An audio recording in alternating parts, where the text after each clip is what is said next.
Un saludo, amados hermanos que están aquí presentes. Les deseamos mucha felicidad en esta semana, muchas bendiciones también. Y de igual manera estamos saludando a aquellos que nos sintonizan a través de las redes sociales. Esperamos que también usted pueda tener un día de mucha gratitud y de mucha bendición. Continuamos nuestro seguimiento en este gran tema titulado El regreso de Cristo y viviendo con nuestra mente en el fin o con el fin en la mente. Hoy queremos hablar acerca de una parábola que el Señor mostró o habló a su iglesia, a su pueblo. Me refiero a la parábola bien conocida, la parábola de las 10 vírgenes, que está en Mateo capítulo 25, versículos del 1 al 13. Esos son los versículos que vamos a tomar en cuenta en el día de hoy.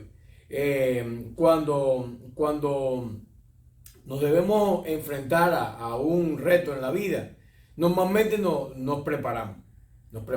Si usted necesita pues tener una competencia, usted se prepara previo a la competencia con el ánimo o la intención de ganar. Usted se está preparando para un viaje, usted previo al viaje hace las maletas, organiza cada uno de los objetos y ropa y detalles necesarios para que ese viaje sea lo más óptimo y lo más claro posible, lo más exitoso posible. Todo el mundo hace su trabajo preparativo previo a un evento que está esperando. Y ese es el propósito precisamente de esta parábola. Cuando el Señor pues está mostrando a nosotros la iglesia, al pueblo de Dios, la gran necesidad que tenemos todos de estar enfocados y preparados en ese proceso de la venida del Señor.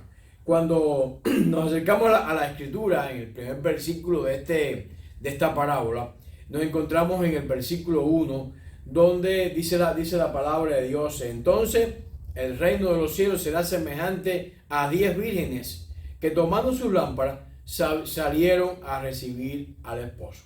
Era una costumbre de aquellos tiempos que se hacían pudiéramos llamarle una especie de procesión cuando se celebraba una boda. Pues estaban las amigas y demás cerca de la novia, la que se iba a casar, la que iba a ser desposada, y se hacía como un recibimiento para el novio que venía a su primera noche nupcial con su esposa, y estas 10 vírgenes formaban parte de este proceso. Este primer versículo nos lleva al objeto y la intención precisa de esta parábola, y es que en general es el mismo de las anteriores, y es la intención de ilustrar la actitud vigilante y expectante que debe tener los hombres y mujeres de fe en el Señor. Es decir, debemos tener una actitud vigilante porque también nos estamos preparando para un viaje más importante. Cristo va a venir a tomar a su iglesia.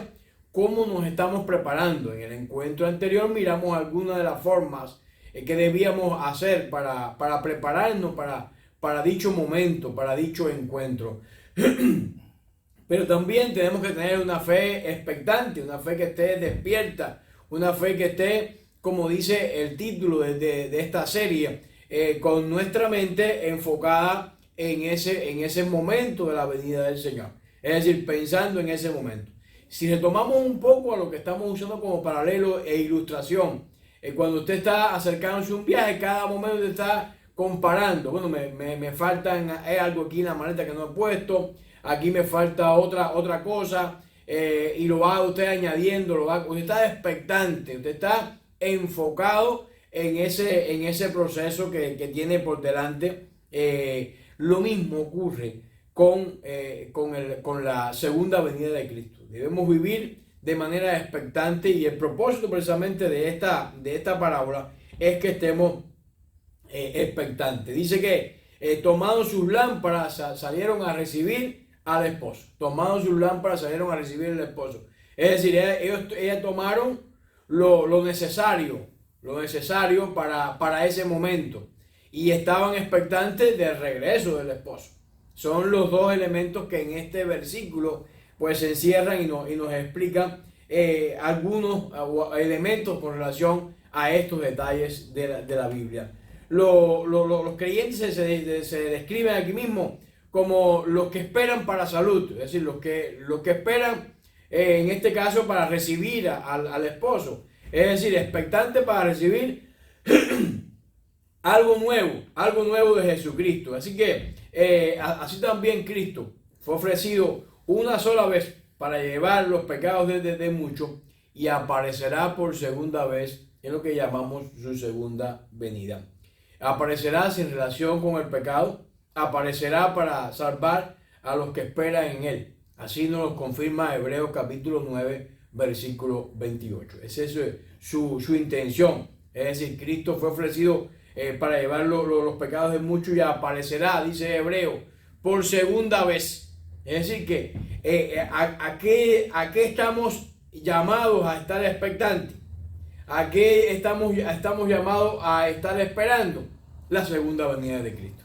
Es decir, eso es lo que el libro de Hebreo nos insta a que debemos hacer. Dice, aparecerá por segunda vez sin relación con el pecado, para salvar a ¿quién? A los que esperan en él. Es decir, esa es la intención con la que viene el Salvador. Pero ¿cuál debe ser entonces la intención de los que esperan al Salvador?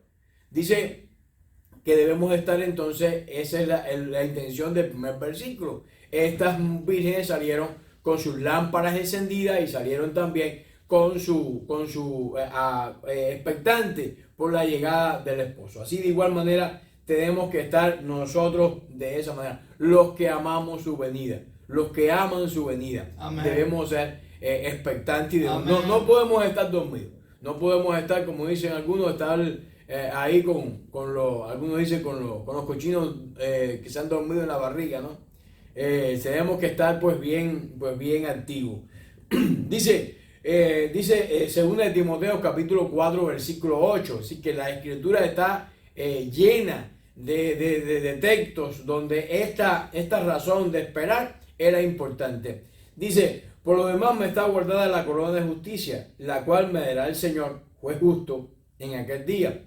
Y no solo a mí, sino a todos los que aman, ¿qué? Su venida. ¿Quién es ese? Usted y yo.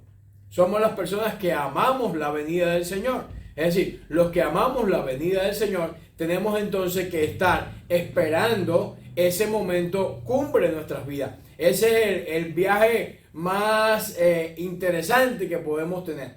Ese es el evento más importante al cual estamos llamados a estar lo suficientemente despiertos, espiritualmente preparados, y estar también con una mente, una perspectiva que esté enfocada precisamente en ese momento cumbre de la vida cristiana. Dice así el apóstol Pablo escribiéndole al joven Timoteo. Es decir, vean ustedes que en el texto que Pablo le escribe a joven Timoteo, que estamos citando en 2 de Timoteo capítulo 4 versículo 8, dice, por lo demás me está guardada la corona de justicia.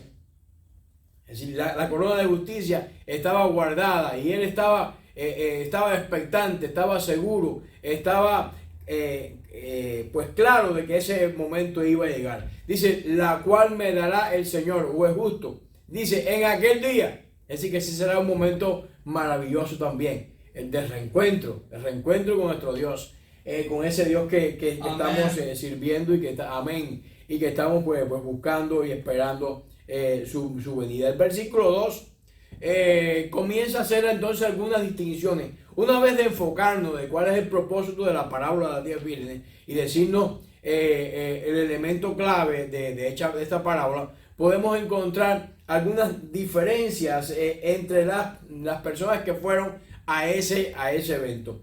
Dice, y 5 de ellas eran prudentes y 5 fatuas. Aquí ya viene entonces pudiéramos decir, una descripción de aquel conglomerado de damas que se acercaban a la procesión esperando al esposo. Ya comienza a hacer algún tipo de distinciones entre ellas, es decir, algún tipo de diferenciación en aquel grupo que antes nos parecía una masa sólida, una masa compacta. En este grupo, que sigue siendo compacto, hay diferencias. Y estas diferencias, el versículo 2 se encarga de definirlas como con dos características o dos palabras: prudentes y fatuas. Son son las diferencias que se hacen. Vean ustedes, cuando miramos el texto, no se califican, no se clasifican en buena y mala. Hoy estamos muy acostumbrados a clasificar las cosas en buenos y malos. No, este es bueno, no, este es malo. Esto es chino, no, esto es americano. Es decir, algunos tipos en cuanto a fabricación de objetos, en fin, estamos muy dados a la clasificación entre bueno y malo. Pero no es esta la manera en la cual la Biblia llama a clasificar en este texto. Son diferentes, le llama prudentes y fatuas. Prudentes y fatuas. Es la manera en que aparecen. No solamente en este texto, hay otras menciones en la palabra de Dios, en Mateo capítulo 7, específicamente 25 al 27, también hablando por parábola que ellos construyeron. Vamos a mirar el texto a continuación. Y dice así la palabra de Dios: y descendió lluvia, y vinieron ríos, y soplaron vientos, y golpearon contra aquella casa. Y dice la escritura: y no cayó, porque estaba fundada sobre la roca. Pero cualquiera que oye estas palabras y no las hace, la compararé a un hombre insensato, que edificó su casa sobre la arena, y descendió la lluvia, y vinieron y soplaron viento, y dieron con ímpetu su casa, y cayó, y fue grande su ruina. Vean ustedes que aquí la manera también de diferenciar dos actitudes no es tampoco entre bueno y malo, sino específicamente entre sabios e insensatos. Sabios e insensatos. El versículo 2, entre fatuas y prudentes. Fatuas y prudentes. Sabios e insensatos. Son la manera en que el Señor nos está enseñando por medio de su palabra. En este caso, este grupo no se apegó a la palabra de Dios, y por esa razón tuvieron ese proceso. Pues quizás algunos han sido dados a pensar que el número entre salvados y perdidos es exactamente igual. Como es decir, pues hace una comparación entre lo que se salvan y lo que se pierden por medio de esta porción de la escritura. Pero pensar de este modo no parece no parece acertado, y no deberíamos pensar de esa manera. Habrá un gran número de personas que no se salvarán, pero hay personas que, aunque hayan estado esperando y se han estado confundiendo entre nosotros, no son de nosotros. Así nos dice con toda claridad la palabra de Dios. Estaban con nosotros, pero no eran de nosotros, dice también la palabra de Dios. Es decir, saca la cruz y sígueme. Ajá. Es decir, que esto es algo que debemos hacer. Es decir, un gran número de personas serán desconocidas por Cristo en su segunda venida, aunque hasta el fin, hasta el último momento, nosotros hayamos pensado de que no era así. Han sido muy semejantes a su manera de actuar. El versículo 3 de esta epístola, de esta parábola, dice de la siguiente manera: las 5 que eran necias no llevaron suficiente aceite de oliva para sus lámparas. Es decir, aquí se nos dice por qué. Fíjense, el versículo 1 dice que fueron 10 que estaban con sus lámparas encendidas. El problema que la parábola nos enseña es que todas llevaron sus lámparas encendidas. Esa no es la situación. La situación está en que no llevaron una provisión de aceite suficiente para poder estar sin susto, pudiéramos decir, para que la espera, el tiempo que se tomara el esposo en llegar, ellas pudieran rellenar o recargar sus lámparas, sus lámparas. Se han descubierto muchas de estas lámparas en la antigüedad que sí usaban aceite de oliva y tenían era una especie de ánfora no muy grande, con un pabilo parecido más bien a lo que conocemos actualmente como una tetera o una cafetera, y por una de esas punticas salía un pabilo donde el aceite se encendía y estaba iluminando, pero llegaba el momento de que si se acababa lo que estaba en el almacén de abajo, que no era relativamente muy grande, entonces la lámpara se iba a apagar. El asunto de estas vírgenes, que la Biblia llama necias o también fatuas, como se puede también traducir, es que no llevaron suficiente aceite para que cuando ese evento ocurriera, ellos pudieran añadir más aceite y mantener el fuego encendido en la lámpara, es decir, en uno por el lugar donde la lámpara iluminaba como tal. ¿A qué nos llama a pensar esta situación? Primero, que la vida cristiana es una carrera de resistencia, no es una carrera de velocidad.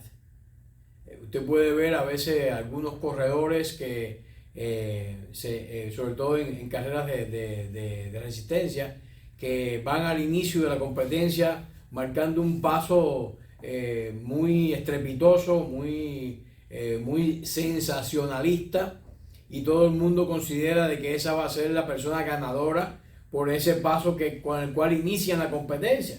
Pero como la competencia es larga, es agotadora, como que hace falta suficiente energía para poder mantener esos requerimientos de velocidad y no hay ese combustible interno para mantenerlo, el posible candidato pasa segundo, tercero y a veces ni llegan a finalizar la competencia porque no supieron administrar su propia energía. La Biblia nos está llamando con esta parábola a que estemos preparados en todos los sentidos, en todas las facetas de la vida, preparados con la intención de que podamos, como hijos de Dios, tener siempre el aceite encendido en nuestras lámparas.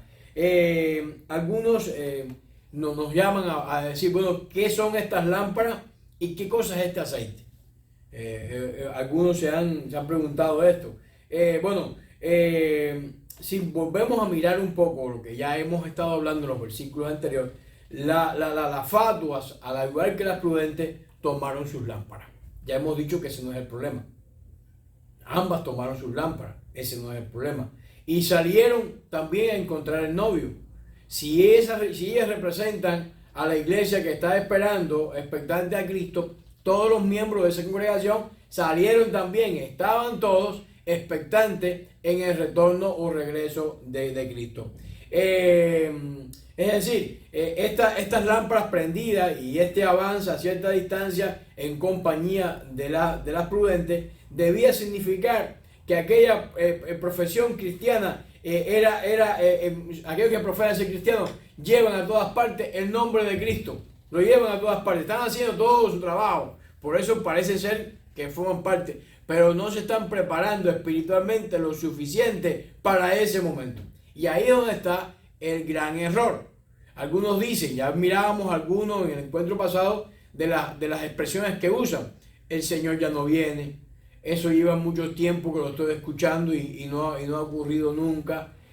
Pueden tener diferentes expresiones que reflejen sus razonamientos mentales, pero eso no quita que estén lo suficientemente equivocados como para no disfrutar de este extraordinario evento de la segunda venida.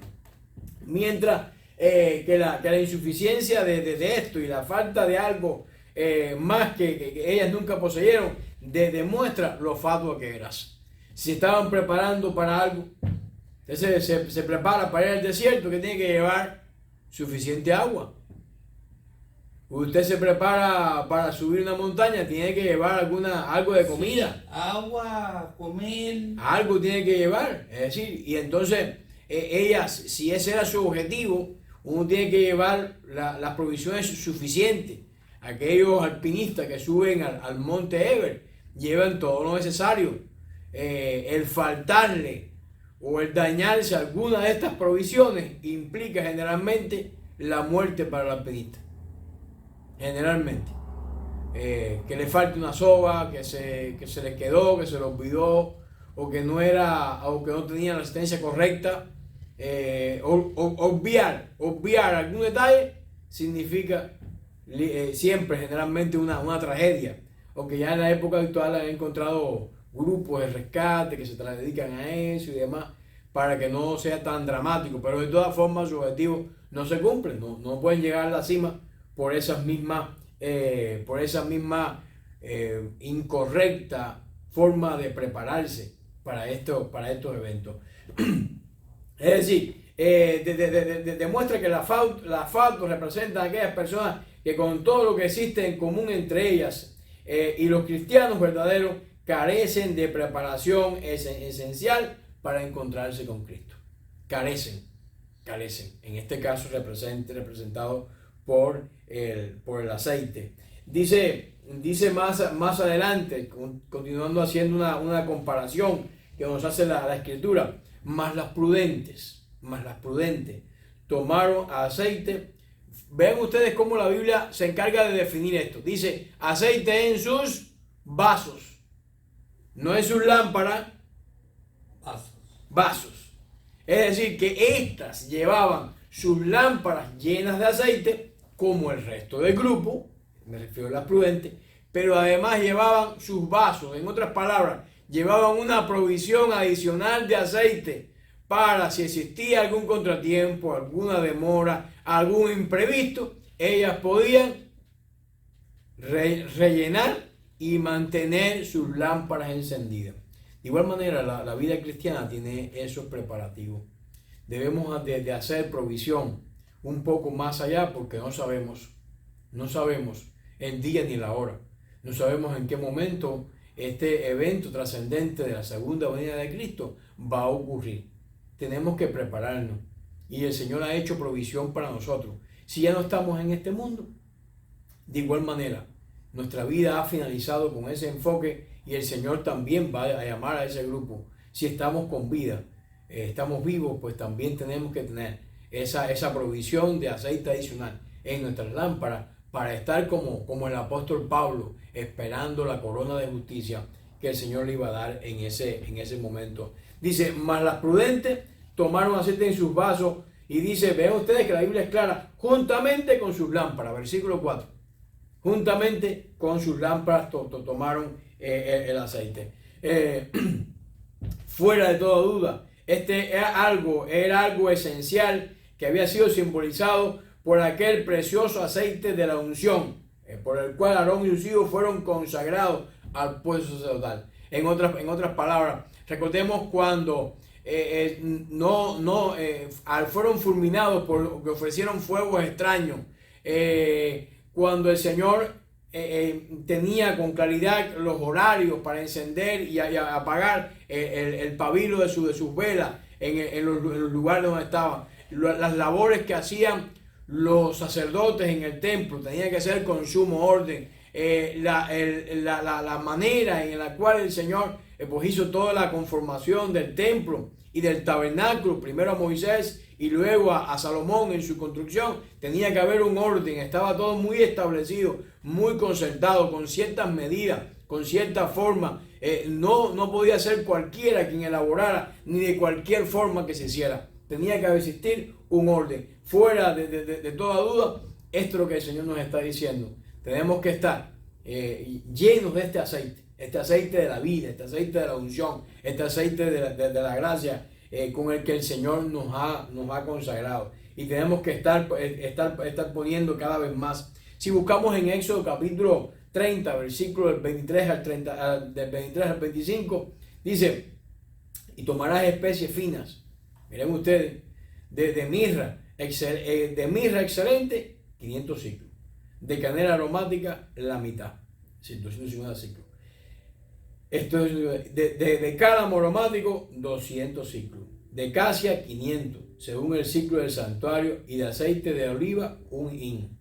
Y harás de ello el santo aceite de la unción. harás de ello el santo aceite de la unción. Dice, superior ungüento, según el arte del perfumador, será el aceite de la unción. Y con este aceite se ungía a quién, Aarón, a sus hijos, y lo consagraban para ser sacerdote.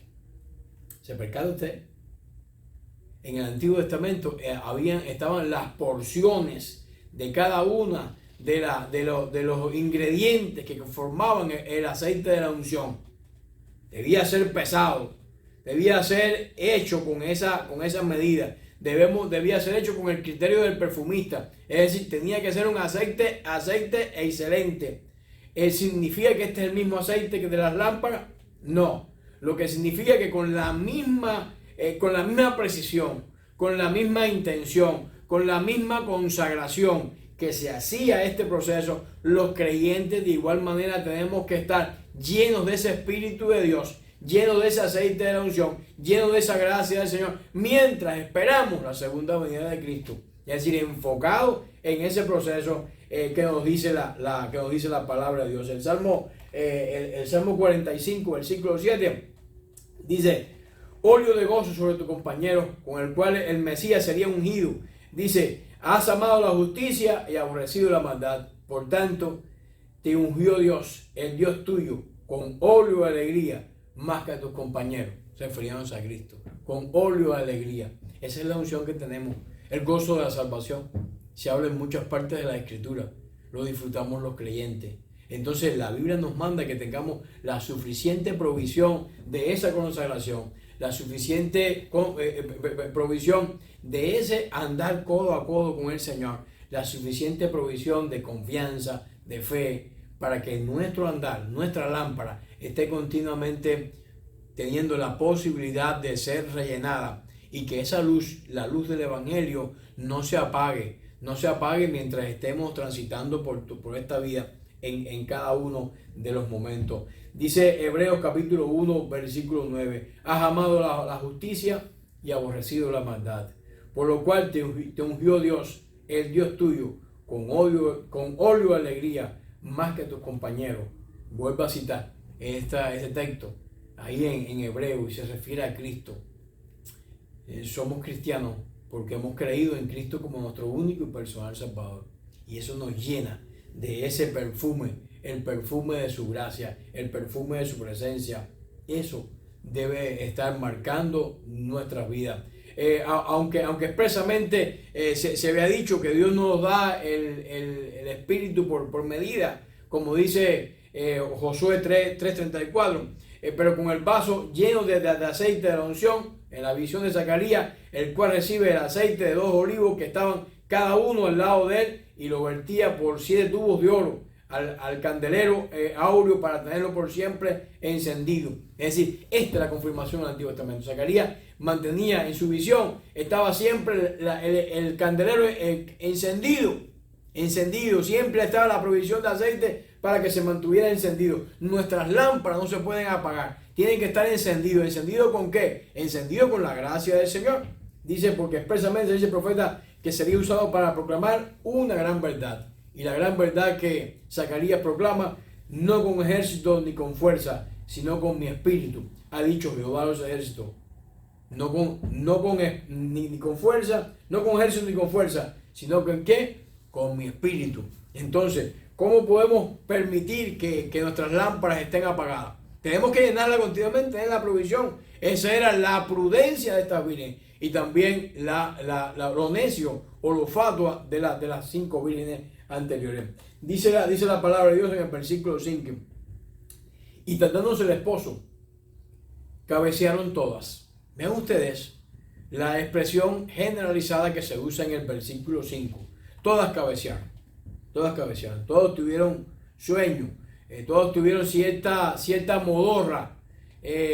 A veces estamos cansados, a veces estamos preocupados en la vida, y entonces necesitamos pues como descansar, y parece que lo que el texto nos está diciendo que fue como largo, o nos está describiendo fue largo o más demorado posiblemente de lo habitual que el esposo llegara. Pero como no sabían a qué hora iba a venir, ¿Cuál era el problema? Tenían que haberse preparado para un espacio de tiempo largo o un espacio de tiempo corto. Es decir, no importa, siempre había aceite disponible para ellas. Este fue el problema. Cabecearon todas y además dice, y se durmieron. A veces como iglesia y demás estamos un poco pues dormidos, pudiéramos decir. Pero en Mateo 24:48 dice, mi Señor se tarda en venir. Es decir, hay momentos en el cual esto ocurre. Pensamos así. Y como Pedro sublemente dice, el Señor ascendió, el cual de cierto es menester que el cielo tenga hasta los tiempos de traducción de todas las cosas. A quien de cierto es necesario que el cielo reciba hasta los tiempos de traducción por todas las cosas. Dios, por boca de sus santos profetas, que han sido desde tiempos antiguos. Así lo dice Hechos capítulo 3, versículo 21. Es decir, Pedro le está diciendo, va a haber un tiempo. ¿Cuán largo es ese tiempo? El tiempo de salvación, ¿cuán largo es? No sabemos. Pero ¿qué sí debemos saber? Tenemos aceite suficiente en nuestras lámparas para resistir un tiempo corto, un tiempo largo o un tiempo extremadamente largo. El tema está... Porque no se sabe cuándo va a venir. Como no se sabe, lo más correcto entonces es que estemos preparados en toda la magnitud de la palabra en ese sentido. Lucas, versículo 19, versículos 11 y 12, dice, oyendo Jesús y oyendo estas cosas, prosiguió Jesús, le dijo en parábola, por cuando estaban cerca de Jerusalén, ellos pensaban que el reino de Dios se manifestaría de inmediato. Dijo pues, un hombre noble se fue a un país lejano para recibir el reino y volver. Se fue a un país lejano para recibir el reino y volver. A un país lejano implica que el regreso también iba a dar la sensación de que había tardanza, pero no es así. Dios siempre llega en el momento oportuno, en el momento indicado de su palabra. Cristo podemos pensar que se tarda, entre otros motivos, para probar la fe y la paciencia de su pueblo. Dice la Biblia que cabecearon todas y se durmieron. Las prudentes tanto como las fatuas se durmieron. La palabra cabecear significa sencillamente que se sentían cargadas de sueño, mientras que se durmieron es la palabra que se usa usualmente para acostarse a dormir. Es decir, estaban ya suficientemente extenuadas por la aparente demora, pero recordemos que había ido lejos, como dice el texto anterior, había ido lejos. Hay unas determinadas etapas, pudiéramos llamar etapas de decaimiento espiritual. La primera es una etapa de letargo involuntario, o sea, la soñolencia, que es capaz de apoderarse de uno que se detiene en su actividad. Vaya, que uno comienza ya como de brazos caídos, voy a la iglesia el domingo, después voy el miércoles, pero bueno, ya no me siento con esa pasión, ya no siento ese deseo, no estoy tan motivado, y entonces estoy yo como de brazos caídos. Gracias por tocar este punto. Hay gente, yo soy cristiano, sí, yo soy cristiano y orgulloso de ser cristiano. Amén, amén, pero a veces tenemos esa soñolencia, pudiéramos decir, y luego el consentimiento voluntario de ella, después de un poco de vana existencia, en tal estado se encontraban las vírgenes prudentes y también las fatuas, aunque el anuncio de la llegada del novio las despertó. Llegó. Y ese es el evento que estaban esperando. Llegó. Y entonces todas estaban pues muy despiertas porque había llegado ese momento anhelado. Esto también lo llamamos en la parábola de la viuda insistente. Cuando el Hijo del Hombre viniera, hallará fe en la tierra. Los tiempos finales serán tiempos de mucha soñolencia. Serán tiempos de mucho cabeceo, serán tiempos de un poquito de zozobra, de sueño. Y no me refiero a que estemos todo el mundo dormido, como el oso, en etapa de invernación. No, significa que vamos a estar enfriándonos. Lo dice la palabra en Lucas capítulo 18, 8, cuando el Hijo del Hombre viniera, hallará fe en la tierra. Hallará fe en la tierra. Dice el versículo 6 de la siguiente manera: pero a medianoche se oyó un clamor: aquí está el novio, salid a recibirlo. Había sido un tiempo largo, se habían como adormilado, pero el evento esperado llegó. Y la gran diferencia estaba entonces que el evento que había sido anunciado, la promesa que había sido dada, se cumple. El novio está llegando. Pero ¿cómo prepararse para ese encuentro? En medio de todo ese cabeceo, en medio de todas esas sueños, ¿cómo nos estamos preparando nosotros para estos eventos de la vida? A la hora menos esperada del novio, el día del Señor llega. Dice el 1 Timoteo capítulo 5 versículo 2: el día del Señor vendrá a sí mismo como ladrón en la noche. Como ladrón en la noche. Fue oído un clamor: he aquí el esposo viene, salid a recibirle. Ya no hay tiempo para ninguna otra cosa. Aquí hay exclusivamente tiempo para ir ante el evento al cual ellas estaban queriendo asistir. La recepción de ese novio está lista para darle la bienvenida. Eso es lo que había que hacer. No había que hacer, no había otra cosa, no había otra razón que hacer. Dice el versículo 7: entonces todas aquellas vírgenes se levantaron y aderezaron sus lámparas, es decir, avivaron el fuego, prepararon todo para ese momento. Dice el versículo 7 de esta manera: ¿Por cuánto tiempo estos dos grupos parecían ser iguales? Las 5 vírgenes prudentes y las 5 vírgenes fatuas. Parecían ser iguales. Las dos cabecearon, las dos como que se durmieron, las dos tenían lámparas, las lámparas estaban encendidas casi hasta el momento de la decisión. Parecía que no había mucha diferencia entre una y otra. Pero según el contenido de la parábola, es evidente que la indiscreción de la fatua no consistió en no tener aceite ninguno, ya que seguramente habían tenido bastante tiempo sus lámparas encendidas hasta ese momento. Su indiscreción fue no haber hecho la provisión contra el agotamiento, llevando una vasija de aceite para volver a llenar las lámparas de tiempo en tiempo y así tenerlas encendidas hasta la llegada del novio. Ese fue su problema: no ser constante y no esperar en fe hasta que fuera necesario. Y ese puede ser también nuestro problema. ¿Cómo está tu constancia, tu perseverancia en el Señor? Hasta ese momento en el cual el Señor llega. Entonces hemos de concluir, como lo hacen algunos expositores competentes, de que las vírgenes fatuas representan a los cristianos verdaderos y las no prudentes y las demás a los cristianos no verdaderos, que poseen el espíritu. Y la diferencia entre las dos clases consiste solo en que una clase posee el don de la vigilancia mientras la otra clase carece de él. No, absolutamente no. No estaban comportándose como debían.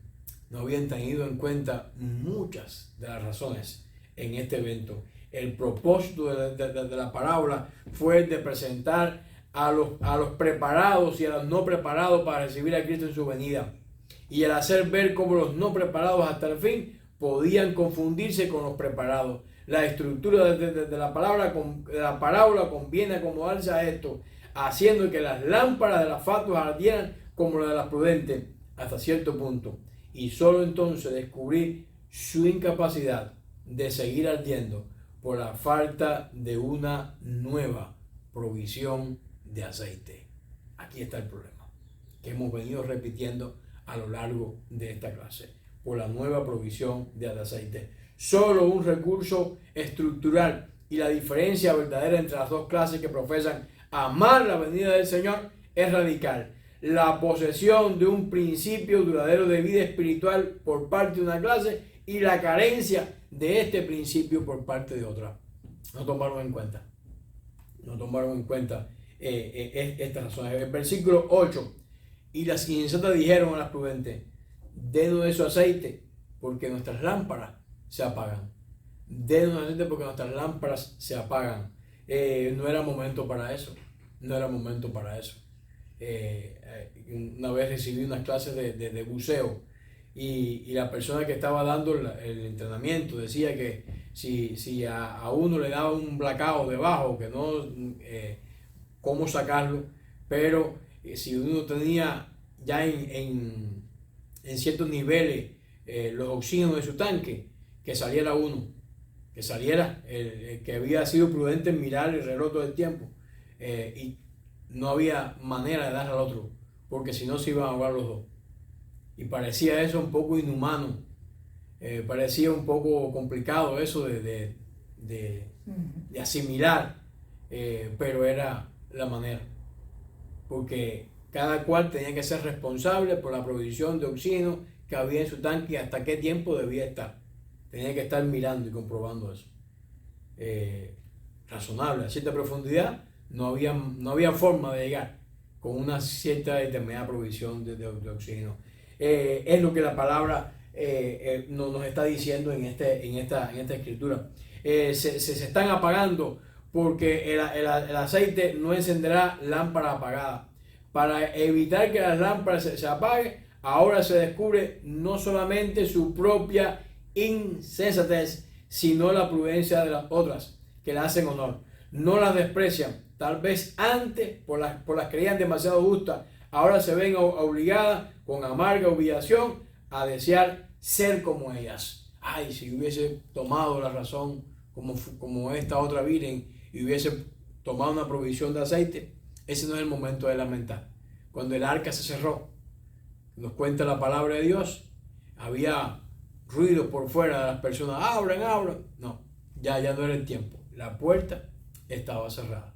Ya no es momento para recargar. El momento para recargar es ahora.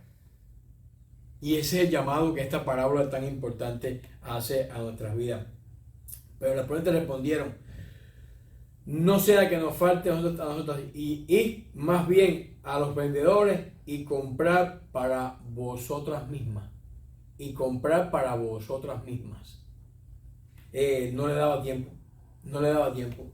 No había forma de hacerlo. Al afirmar que esta palabra enseña que las personas deben conseguir la salvación aún después que se supone que hayan conseguido, sería ensanchar la parábola más allá de su propósito legítimo. La salvación se alcanza cuando usted cree en Jesucristo y usted mantiene, usted no tiene que hacer absolutamente nada, pero usted tiene que mantenerse en esos principios de la palabra de Dios. Y eso es lo que hace el llamado a aquellas personas que verdaderamente están conscientes de lo que creen y de lo que esperan. Eso nos llama a mantener una actitud. Lo único que hacen las vírgenes prudentes es recordarle amigablemente a las vírgenes fatuas la manera propia de conseguir el artículo necesario y precioso, con cierta censura por tenerlo que buscar ahora tan tarde. Asimismo, cuando la palabra habla de vender y de comprar aquel artículo valioso, en este caso el aceite, sería como decir simplemente ir y conseguirlo de la única manera legítima. No hay tiempo. Hay que creer en Jesucristo como nuestro único y personal Salvador ahora, porque en ese momento el tiempo se agotó. Ese momento el tiempo se agotó. Sin embargo, la palabra comprar es significativa, porque en otras partes de la Escritura se nos manda a comprar sin dinero, sin precio, vino y leche, a comprar de Cristo oro afinado en fuego. Ahora bien, puesto que aquello por lo cual pagamos el precio perdido, ahora viene a ser propiedad nuestra.